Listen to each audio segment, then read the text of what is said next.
a strange dream when I went to bed last night.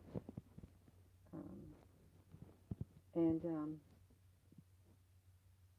we were, I was somewhere, I was, and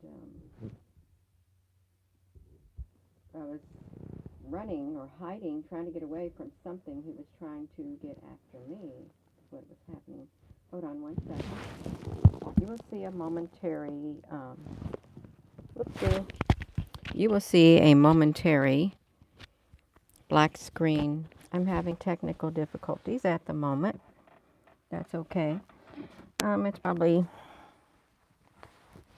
I'm gonna get this. I'm gonna get this dream out because this dream that I had led me.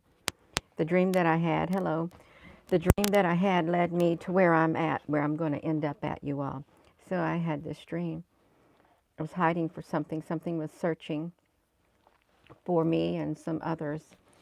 And I found myself in this room, and or this great big area, and there was like this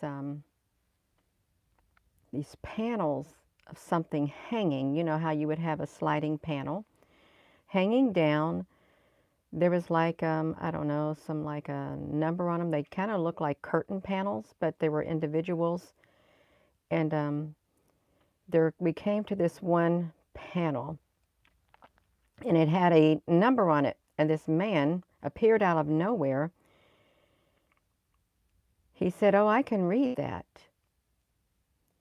That's your mother's right there. That's her. That's her number. Her whatever."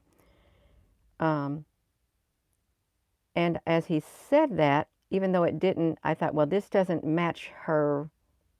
This can't possibly be her because she's identified differently. And then at that point, I looked over to the side. I saw this massive, massive screen. And it had what looked like blocks of information in like gold lettering. It was on a black screen, but individual blocks. And there was like around 8 or 10 rows. They went as far as I could even look. I thought, oh my gosh, what is all of these? I cannot read these, whatever's on these. There were like, there was writings, there was data, there was all kinds of strange graphs, but it just went on as far as I could see. And the guy said, I can read that. And he took something that was kind of looked like this, you all. Oopsie. It was a symbol like this, but it was completely open. It was an open.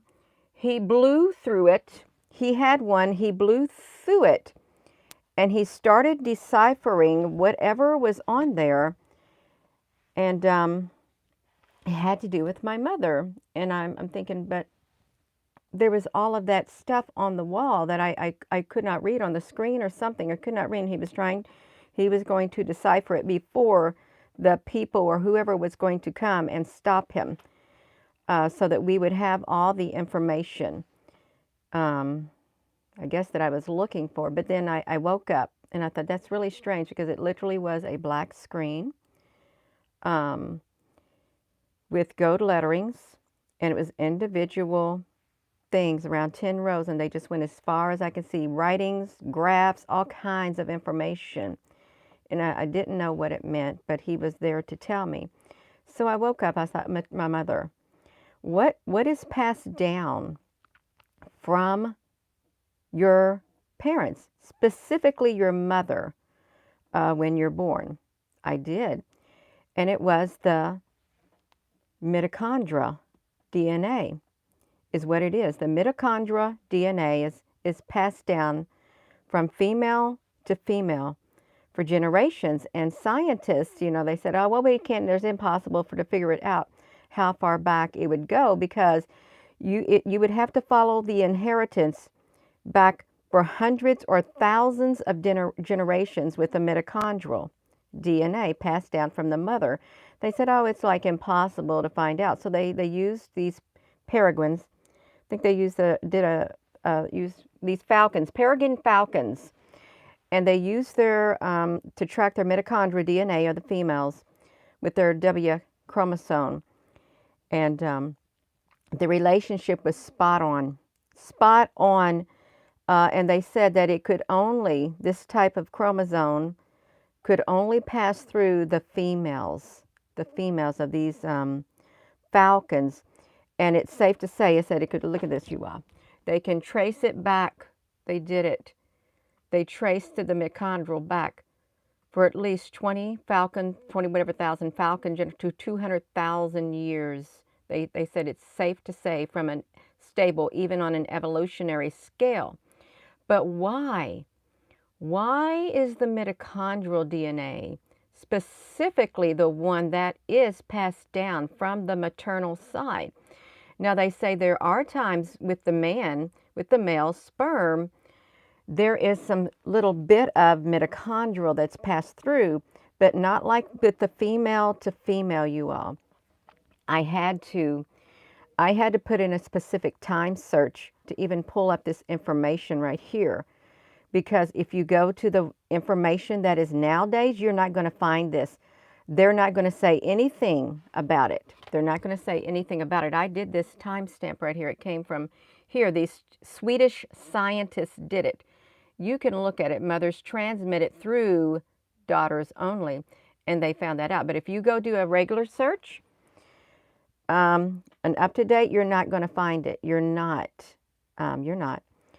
But I was thinking about that. Why was I looking for my mother's, and why did I see that great big screen, and it literally, I couldn't believe it. I felt like I was on a spaceship or something. I was reading something not of this world. I really did. I thought I was looking at something not of this world. But he did. He said, I can read it. I can decipher it. And he blew through something like that. When he blew, it was like these pretty energy. It was a pastel-y like energy. I could see it in the air as he did, and he was turning the panels, and he was deciphering it before the people were get here. Hello. Yeah. So that's what this was right here. And then, well, wait a second. This Ankh. Look at this second. Right here. Look at this, you all. So this is the Egyptian. They say it's the Ankh. It's the key to life. The key to life. And it does symbolize like a cross-like thing. It does. But I was looking at the shape of this. And on one of the things I read, when I was looking, I can't find it. Imagine that. It's like gone from my history this morning. It was the shape of the DNA, and it was like in the shape of the fish. You know how it comes down like that? It was like one particular gene or whatever it is in the shape of a fish. And I looked at that, and then I saw the Ankh. I saw the Ankh, is what I saw. I did a Google search, so you can see all these different types, how it looks like. And it does. The Ankh kind of reminds me, if you were to take it to see, look, fish, like the face shape of a fish. If you were to take this right here as it comes down and then just spread this straight out, spread this bottom part straight out, and then you put it like this, it resembles that. It does. That's what it resembles to me, because it's all throughout ancient times. But it does. It looks like that when I saw it, when I was reading this morning. But to see that this mother's with the mitochondrial DNA molecule, and seldom does it get through with the men, seldom, but not like the mothers. And the origin, see, now you can't trace that. The mitochondrial, distinct maternal lineages. Why are they, can be used for evolutionary studies? Why? Why is that so important, to be able to trace the maternal lineage? Why? You have to ask yourself, why? Look at this, you all. Mitochondrial DNA and ancestry, the genomic DNA in the nucleus. especially it's passed down equally from both parents. So the genomic decodes all the traits of your eye and blah blah blah blah blah. Mitochondrial is independent. The mitochondrial is independent of the nuclear DNA, is what it is. So they use this. Um, I don't know. So if you do a normal search, if if the people in the population met or bred at random, they say maybe an average of 20 generations. 20 generations. Now they say just only 5 to 10, but this can be traced back for around, look as they say, you would have to go back for 10 hundreds or thousands of generations, hundreds of thousands of generations to find that. But they did, they used the peregrine falcons, and they went back to like 20,000, 200,000 years. It's, there's something about the maternal, women. There's something about women, you all. There's something about the women throughout the generations. There is. And look at this. Look at this. The ankh, the symbol, the facts and meaning of the Egyptian cross. You can see it, and they're carrying it, and it reminded me of the DNA strand. It really did. So you have to ask, and then you look, the ankh, and then is that like, I don't know, this woman, like Cleopatra or something, you all, the Egyptian Museum, the Eye of Horus. It all, somehow this goes back to way back then, you all, way back then. Why do they want to track back the lineage, and how come they use the woman's to track it back? Direct link. Why? Why was the woman, the female, the one programmed like that? And they do say codes, genetic codes. They are coded and they replicate. All of this stuff sounds kind of like computer-like. If you can code it and it can replicate, things like that, pass down, everything's not identical. I may have a different mitochondria thing than, like, say, my sisters. They said it can like something else may pop up within that, a certain trait or something, you all. This is wild. It's wild. And then listen, okay, you all listen to this. Hello.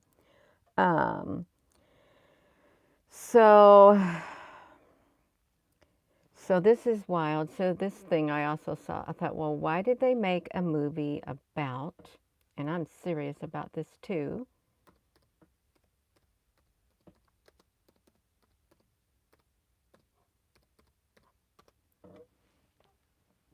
why did they make a movie about, let me get to it, you all, this right here, Jupiter ascending. Why did they make a movie about it? Why? Because in this thing right here, look at this. So we have this film and stuff like that. Let me get back over here because I haven't got to it yet, you all. The plot.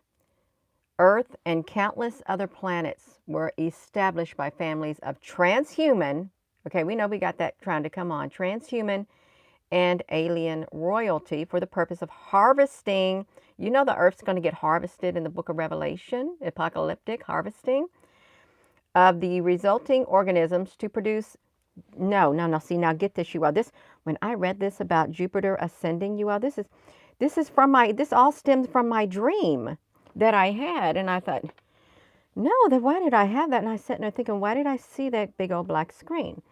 So Earth and other planets were established by families of transhuman and alien royalty for the purpose of harvesting, you all, get this, harvesting resulting organisms to produce a youth serum for the elites of other planets.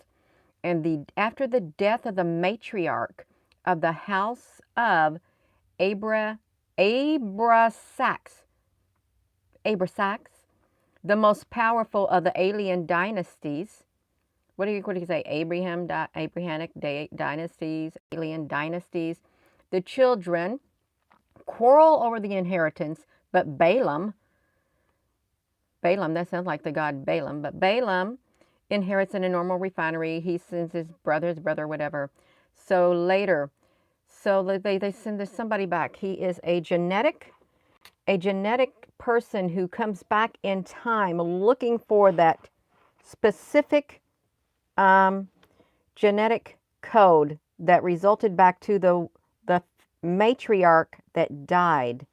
They sent it back in time, you all, to find the person on the planet is what it is. To find her on the planet because she will be a genetically identical to the dead matriarch. Genetics. Why did that movie focus on genetics of the female, the matriarch? Why? And then they have a man named, well, we have Cain. Of course, we have Cain infiltrates and stuff like that. But they open a portal. They're able to open portals to Earth. And this one person literally wants to harvest the Earth and trick the woman to, because she is the Earth's rightful owner. This genetically identical to her. And they have gatekeepers that are sent back also. They've been hunting for her. And it's with genetics. See, that's weird. Why do you got to make a movie about that? Why do you want to make a movie about that? It's strange. It really is. And the mitochondrial DNA passed down. It's proven. It's passed down from the female. So, and rarely is it going to be totally from a male, because a male doesn't have it. Every once in a while, a little bit of it will slip in. But I tell you what, I had to go back and I had to do a search with earlier years, because if you do it right here, they're going to say you get it both from both parents. Now, you're not going to find no information because it's literally watered down. That's the way to put it, watered down information. That's right, with the traits. And they tell you what you only need to know about your color of your eyes, your hair. They don't tell you nothing else, you all. The maternal, because it asks you even when you go to the doctor, your maternal, has your maternal parent had this? What about your fraternal? Okay, they want to know stuff. But yeah, it literally is for hundreds of thousands of generations. Hundreds of thousands, you all. So this is wild. And you have the Ankh, you have the Anunnaki. You do, you have the Anunnaki. And if you were to take that right there, and if you were to take it and then just spread this out, you would have the Ankh. And it's coded. It's coded, you all. It is coded, and it replicates. It replicates on its own, and these things, these cells, I'm not a biologist or a microbiologist, and I'm not a physicist and any of this kind of stuff, but I read a tad bit. It replicates and makes new cells, and they are programmed to do something else in your body, like the ones that for the liver, the lungs, the heart, they have their own programming codes in it. What if our bodies is like a form of a machine, you all, really? Highly, highly evolved, big time. And there's like how many hundred thousands of lines of code or something like that? I don't know. But I found it very interesting. And this is bound to, there we go. There we go, you all. Let's look at this. Can we look at this? Can we look at this? Because we're going to look at it. So look. So the female right there, there's the female.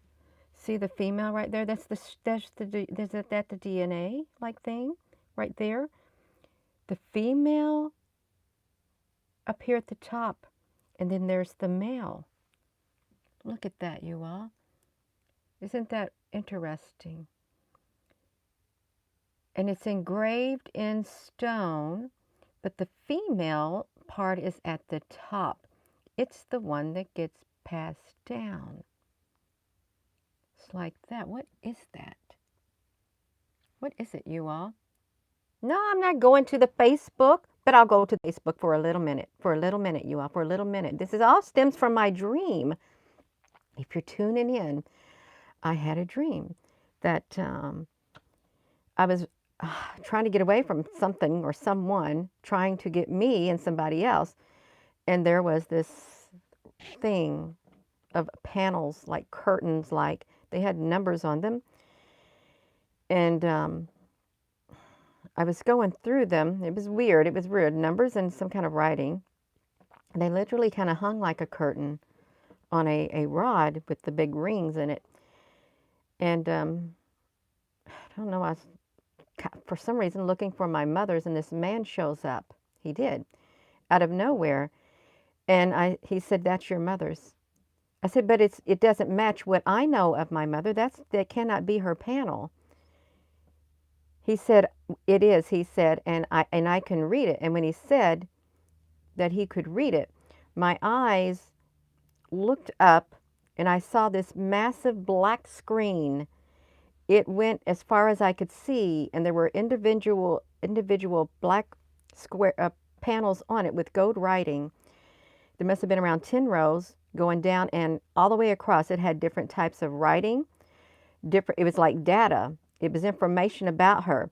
Different types of graphs I've never seen before in my life. I could not read it. I kept, first when it popped up in front of me, I saw the very up close, and as I kept looking, it went down further and further and further. It got smaller as further as I could look.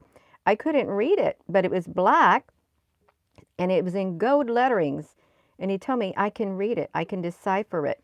And he had something like this, but it was closed like that. He held that up and he blew through it. And as he blew through it, I could see like pastel colors of like energy that came through.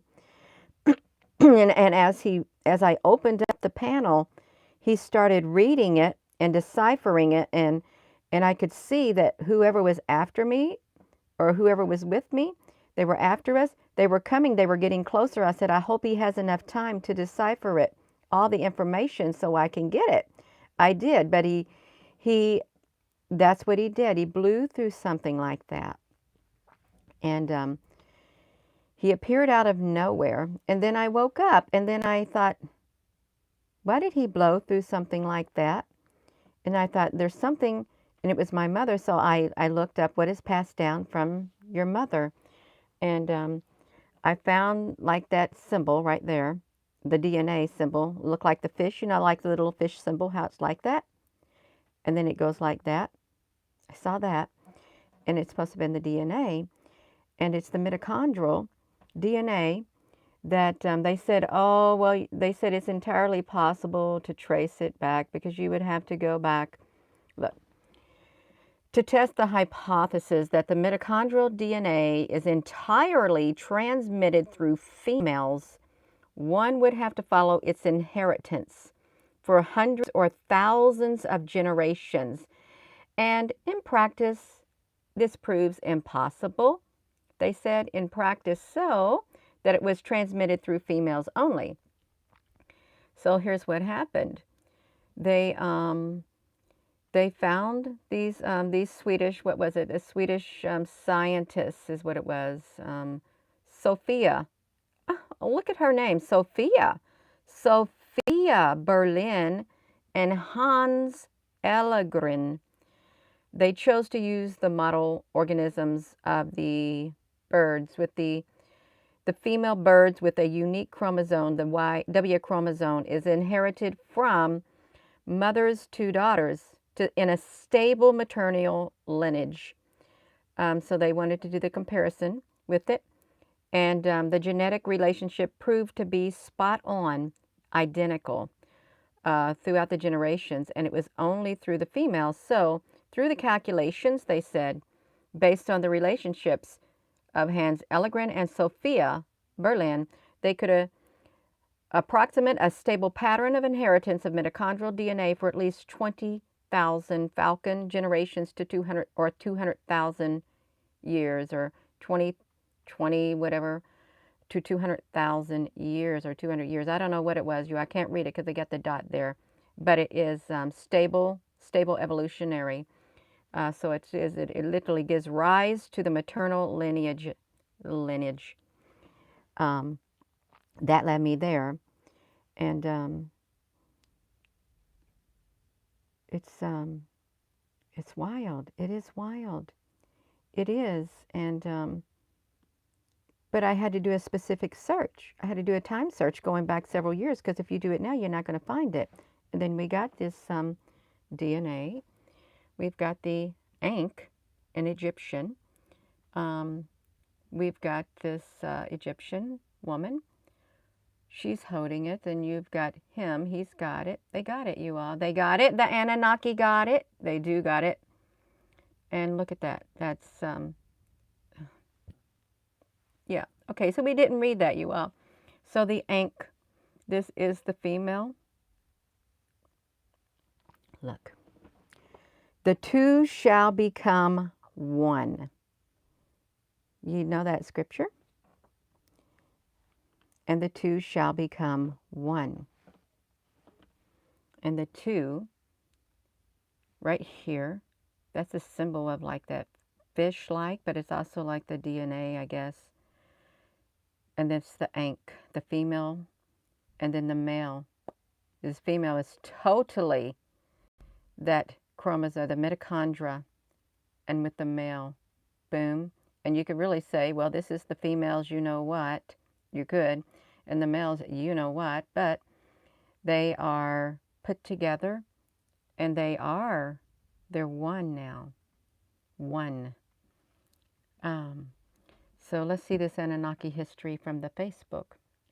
I've never done this, you all. I've seen that thing.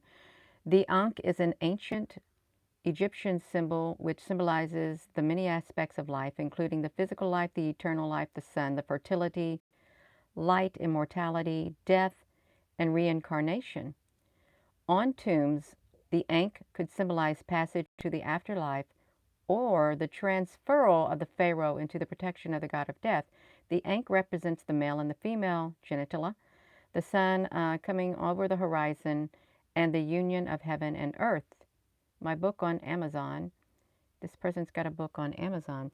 So I didn't know that. It has a lot of symbolism to it, you all. It does. So this all stemmed from my dream. It did. And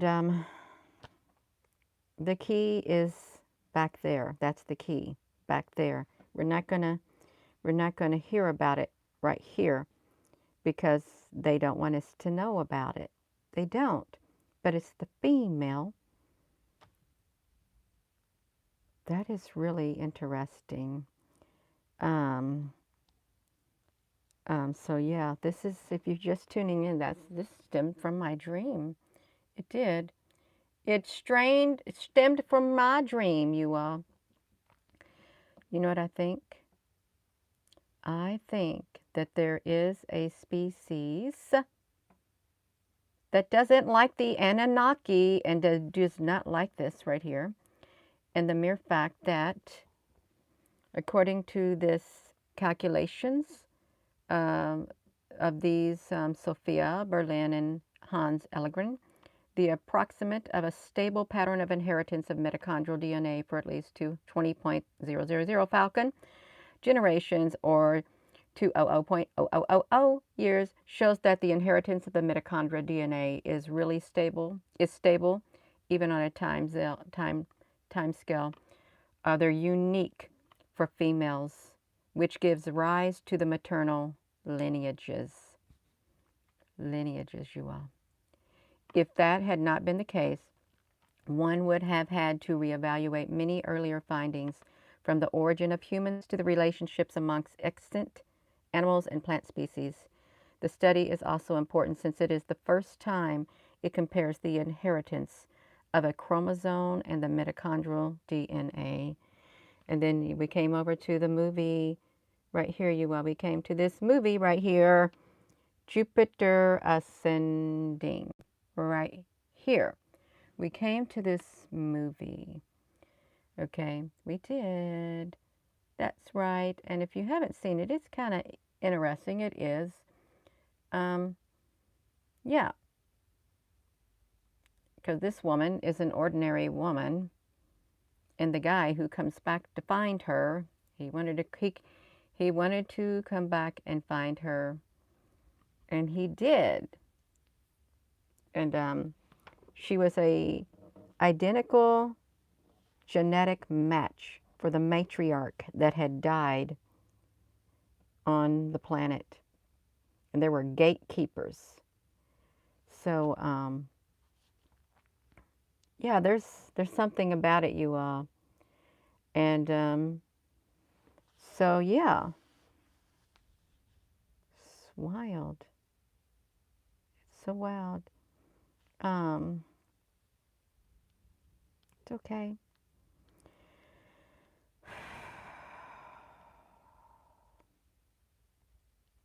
They wanted to use they harvest the earth. The one wanted to harvest the earth, but it belonged to her, and she stopped them from harvesting the earth and dismantle the youth serum trade. They loved the youth serum trade in this movie, the harvesters and stuff. That's all right. So yeah, that's really interesting. I think this is really a good. If you have Facebook, I guess maybe you can find this. I doubt if you can find it. This is a timestamp from 2020, but he's got a book. This man's got a book. I guess if I could have logged on to the Facebook, we could click into that and you could find his book, but I'm sure a lot of other people have seen it. Okay, I am. So the Anunnaki play a role, you all. They really do play a role. They do. So do. So does the. So does the mother. So does the mitochondrial DNA molecule. Clonal inheritance. Clonal inheritance of the DNA. And yeah, they did it. They did it. That's what they did. They did it all. And then we ended up at Jupiter ascending and here. So I am going to go. And with that being said, you all, thank you. And this all stemmed from a dream I had. And I woke up thinking, why did I dream it? Really, why? And what is passed on from mother to daughter. Yeah. So with that being said, you all, thank you. And hello, wherever you are in any part of the world. Hello. From my heart to yours, love you.